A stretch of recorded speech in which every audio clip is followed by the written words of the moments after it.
दोस्तों मारी गुज्जूनी मौज चैनल में आपने स्वागत है। આજના વિડિયોમાં આપણે વાત કરવા જઈ રહ્યા છીએ કે આજે તો ઠાકોર ફેમિલીના ઘરે કાજલબેની બા આવ્યા, દિવ્યેશ ભાણાભાઈ અને કાજલબેન આવ્યા તો રણજીતભાઈ ને સંજયભાઈ ગાંધીનગર ચાલ્યા ગયા। અરે દોસ્તો શું એ બેની બાને ભેગા થયા કે નહીં? અરે દોસ્તો એવું અચાનક કેમ ગયા હતા? અને આજે તો રાકેશભાઈને તો આ પથરી નીકળી। શું તમને આ વાત ઉપર યકીન થાય છે? એમને એવો તો કઈ દેશી નુસ્ખો વાપર્યો હતો કે પથરી ઘરે જાતે જ નીકળી ગઈ? આ બધી જ માહિતી મળશે તમને આ વિડીયોમાં। મારી ચેનલ પર નવા હોય તો ચેનલને ફટાફટ લાઈક શેર એન્ડ સબસ્ક્રાઇબ કરી દો। Full video in Thakor family blog channel દોસ્તો ફૂલ વિડીયોની લિંક ડિસ્ક્રિપ્શનમાં મૂકેલી છે, ત્યાં જઈ તમે આખો વિડીયો વોચ કરી શકો છો। આવી ટૂંકી ટચુકડી લાઈવ લેટેસ્ટ ટ્રેન્ડિંગ માહિતી મેળવવા માટે કરી દો મારી ચેનલને ફટાફટ સબસ્ક્રાઇબ। તો ચાલો દોસ્તો વધારે રાહ ન જોતા વિડીયોની શરૂઆત કરી દઈએ।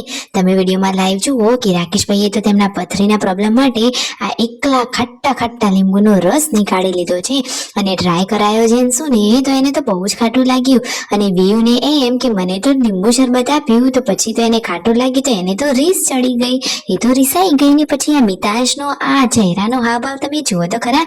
ખાટું લીંબુ પાણી પી અને પછી એને આ ચહેરા ઉપર શું કર્યું? અરે એનું રિએક્શન તમે જુઓ તો ખરા। અરે રે ક્યુટ કાનુડાને ક્યાં ખબર હતી કે કાકા એની સાથે આવી મસ્તી કરી રહ્યા છે।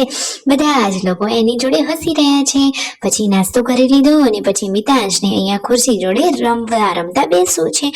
પછી રાકેશભાઈ ને તેમના મમ્મી પહોંચી ગયા હતા ખેતરમાં ચાર લેવા માટે।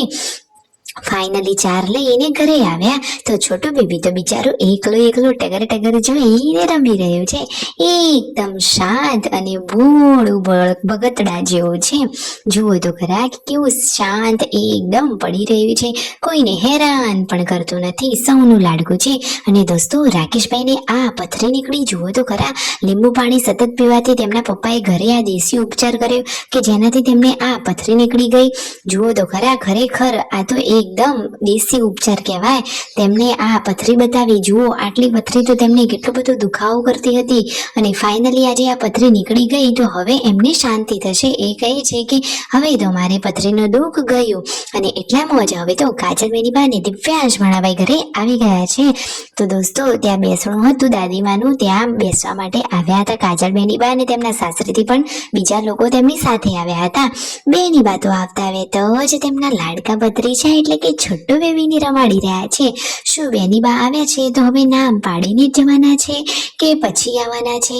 તો દોસ્તો અત્યારે આવા સંજોગો વસાત તેઓ અહીંયા રોકાવાના નથી અને આમ પણ અત્યારે દિવ્યાંશની સ્કૂલ પણ ચાલુ છે તો ખોટી રજાઓ પડાય નહીં, એટલા માટે બેની બા અત્યારે રોકાવાના નથી। નેક્સ્ટ ટાઈમ આવશે સ્પેશિયલ છોટુ બેબીનું નામ પાડવા માટે। કાજલબેન તો આવ્યા અને ઘરના કામ પણ કરવા લાગ્યા, દરેક કામમાં એક્સપર્ટ। એમને તો કયું પણ કામ કરવામાં જરાય પણ નાનમ નથી।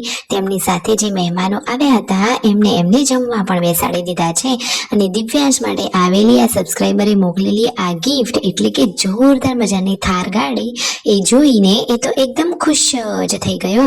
તો દોસ્તો દિવ્યાંશને તો મામાના ઘરે રહેવું છે પણ સ્કૂલ ચાલુ છે એટલા માટે જવું પડે।